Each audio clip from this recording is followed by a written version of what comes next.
வணக்கம் அன்பர்களே, வாங்க இன்னைக்கு நம்ம வீடியோவில் தக்காளி சாதம் எப்படி செய்கிறதுன்னு பார்க்கலாம். தக்காளி சாதம் செய்கிறதுக்கு நான் 1 கப் அரிசி எடுத்திருக்கேன். அதுக்கு நான் 5 நல்லா பழுத்த தக்காளி எடுத்துக்கோங்க. நான் அதை நறுக்கி வச்சுருக்கேன். அப்புறம் ஒரு வெங்காயம் நறுக்கி வச்சுக்கோங்க பொடியாக. அப்புறம் 3 பச்சை மிளகாய் எடுத்திருக்கேன். 1 டீஸ்பூன் ஜிஞ்சர் கார்லிக் பேஸ்ட் எடுத்துக்கோங்க. வாங்க நாம் இப்போ இதை எப்படி செய்யலான்னு பார்க்கலாம். ஒரு பேனில் கடுகு போட்டுக்கோங்க. குக்கராக இருந்தாலும் சரி, எது இந்த மாதிரி ஒரு பேனில் கடுகு போட்டுக்கோங்க. 1/2 டீஸ்பூன் சோம்பு போட்டுக்கோங்க. அதுக்கப்புறம் நறுக்கி வச்ச வெங்காயமும் பச்சை மிளகாவும் போட்டுக்கோங்க. இது நல்லா வதங்கின இஞ்சி பூண்டு பேஸ்ட்டு நாம் இப்போ சேர்த்துக்கலாம். இது கொஞ்சம் நேரம் வதங்கட்டும். இஞ்சி பூண்டு 1 டேபிள் ஸ்பூன் சேர்த்துருக்கேன். இது நல்லா பச்சை வாசனை போகிற வரைக்கும் வதக்குங்க. இது நல்லா வதங்கட்டும்.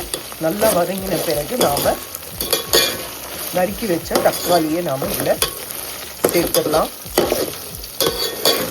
1 pot ரைஸ். இது சாப்பாடு லஞ்சுக்கு குழந்தைங்களுக்கு கட்டி கொடுத்தாலும் நல்லாயிருக்கும். பெரியவங்க ஆஃபீஸ்க்கு கொண்டு போகிறதுக்கும் நல்லாயிருக்கும். இது செஞ்சு பாருங்கள். தக்காளி சேர்த்தாச்சுங்க. தக்காளி நல்லா வதங்கட்டும்.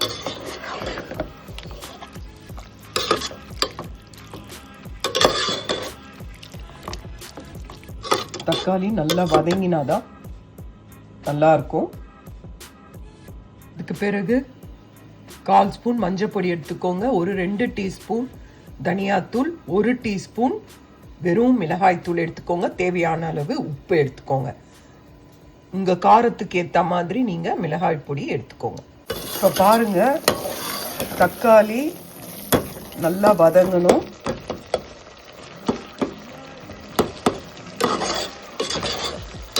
நல்லா வதங்கிடுச்சு. இன்னும் கொஞ்சம் திக்காக ஆகட்டும்.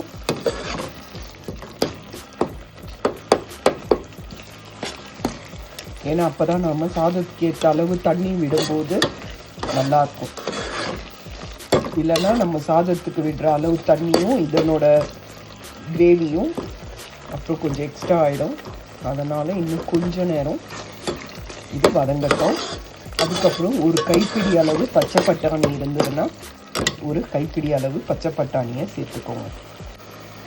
1 கைப்பிடி அளவு பச்சை பட்டாணிங்க. இது ஃப்ரோசன் பட்டாணி தான், அதனால தான் தக்காளி வதங்கும் போது சேர்த்துருக்கேன்.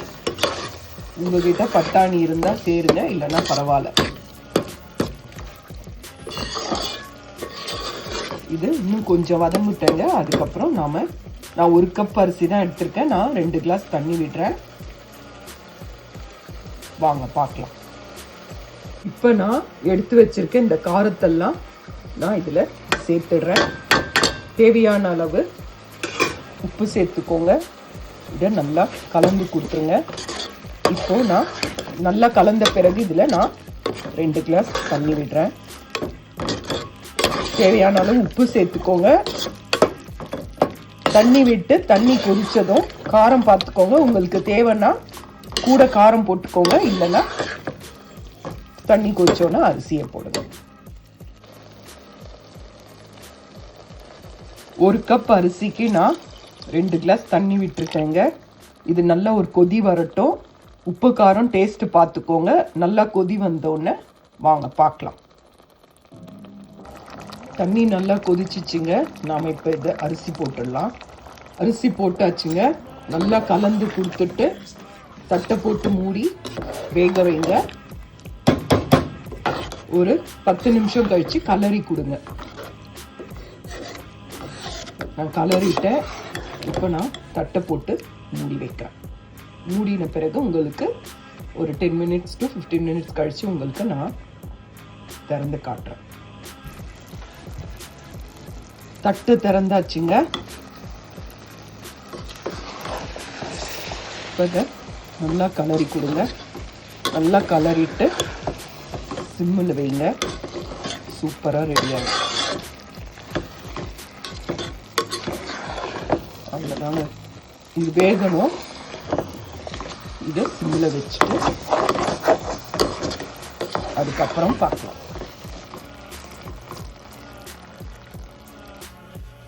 பாருங்கள், டொமேட்டோ ரைஸ் ரெடி ஆயிடுச்சு.